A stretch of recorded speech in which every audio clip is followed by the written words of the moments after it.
कि चुपके चोरी मिले है मिला में तमाजा तेरे और एक और कि तोरे नम के टैटू अरे जानो रे हाथा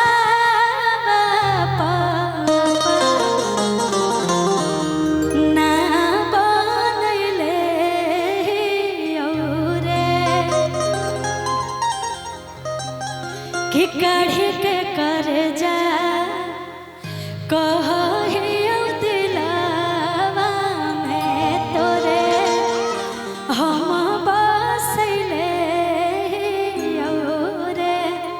लेकिन कि तू लाख छुपाई में प्यार बके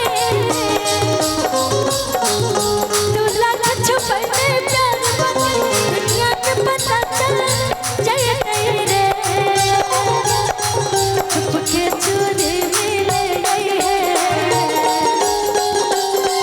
चुपके चोरी मिले गई है मिला मीठा मजा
अच्छा जितना हमारे भाई लोग बड़े हो पीछे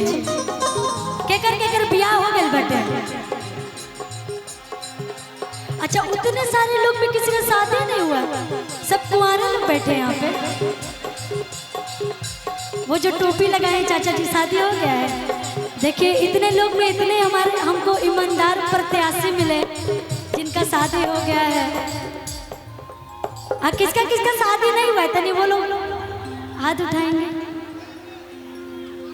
अच्छा बताइए अभी पूछे किसका किसका शादी हो गया कोई नहीं उठाया अब बोले किसका किसका शादी नहीं होता मेरे चाचा जी भी हाथ उठा रहे हैं कि मेरा भी शादी नहीं के को शादी करने का विचार है अभी चाचा जी आपको 3 गो है राम क्या बोले अब आपको शुभकामनाएं दें या फिर मेरे पास तो कोई वर्ड ही नहीं है कोई बात नहीं आपकी मर्जी है अब क्या करिएगा वो तो चाचा ही बताएंगे आपको कि क्या करना है कहीं आप कैमरे में कैद हो गए तब तो हो गया कल्याण आपका कि तू लाख छुपाई में